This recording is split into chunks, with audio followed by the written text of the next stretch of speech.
السلام علیکم دوستو، آج میں آپ کو بتاؤں گا مسلمان واٹس ایپ چلاتے ہوئے کیا کیا کر گزرتے ہیں۔ لیکن یاد رکھنا، سب مسلمان نہیں، کچھ مسلمان جو اپنی خواہش نفس کے پیچھے چلتے ہیں۔ سب سے پہلے میں نے واٹس ایپ کے گروپوں کا جائزہ لیا۔ مجھے معلوم ہوا کیا شیئر کرتے ہیں اور کس چیز کو پسند کرتے ہیں، اور مسلمانوں کی آپس میں کیا بات چیت ہوتی ہے۔ پہلی بات، شیئر کرتے ہوئے صحیح اور غلط کو نہیں دیکھتے، جبکہ اللہ فرماتا ہے جو تم بولو، جو تم دیکھو، جو تم سنو، اس کی اچھے سے تحقیق کر لیا کرو۔ پھر اس کے بعد اللہ اور نبی کی تعلیم کے مطابق ہو تو اس پر عمل کر لیا کرو، اور غیر مسلمانوں کو اور بھٹکے ہوئے مسلمانوں کو اس کی دعوت دیا کرو۔ لیکن ایسی کوئی بات مجھے نظر نہیں آئی گروپ چلانے والے مسلمانوں میں۔ ہاں، مگر 100 میں سے 10% ایسے مسلمان تھے جو اللہ اور اس کے رسول کی باتوں کو پسند کرتے ہیں۔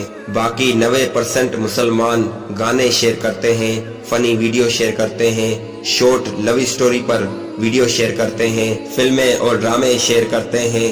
یہاں تک کہ کچھ مسلمان اس حد تک بھی پہنچ چکے ہیں جو وائس میں کہتے ہیں کہ کوئی گندی فلم ہو تو ہمارے پاس سینڈ کرو۔ میرے پیارے مسلمانوں، یہ باتیں میں اپنے باپ کے گھر سے نہیں لایا، یہ میں نے دیکھی ہیں۔ آپ یقین کریں یا نہ کریں، ایسی حرکتیں ہوتی ہیں۔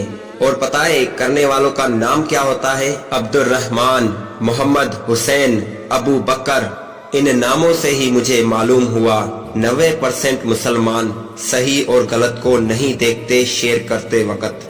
ایک عجیب بات بتاؤں مسلمانوں کے اندر میں نے کیا دیکھی، وہ یہ کہ بھارت اور پاکستان کا جب کرکٹ میچ ہوا، پھر سارے کے سارے مسلمان، چاہے وہ دیندار ہو، چاہے وہ بے دین ہو، چاہے اس کو دین سے محبت ہو چاہے نہ ہو، اس کی زبان سے یہ الفاظ نکل رہے تھے کہ پاکستان جیت جائے اور بھارت ہار جائے۔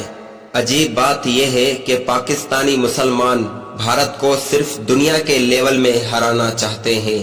قیامت کے دن میدان حشر میں ہم اللہ کے محبوب بندے ہو جائیں، مسلمانوں کی ایسی کوئی بھی کوشش نہیں ہے۔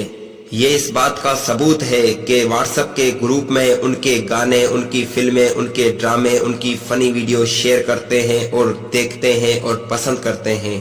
دوستو، مجھے فضول بات کرنے کا کوئی شوق نہیں۔ اللہ رب العزت سب کو دیکھ رہا ہے اور سب کو اجر بھی دے گا اور سب کو سزا بھی دے گا ان کے کیے کی۔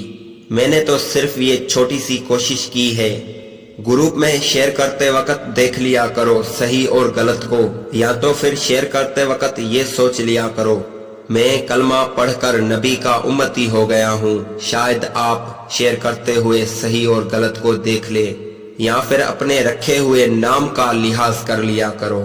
میرا کام تھا آپ کو بتانا، اللہ نے عقل سب کو دی ہے، دنیا کمانے کی اور آخرت کے عذاب سے بچنے کی، لہٰذا عقل استعمال کریں آخرت کو سنوارنے کے لیے۔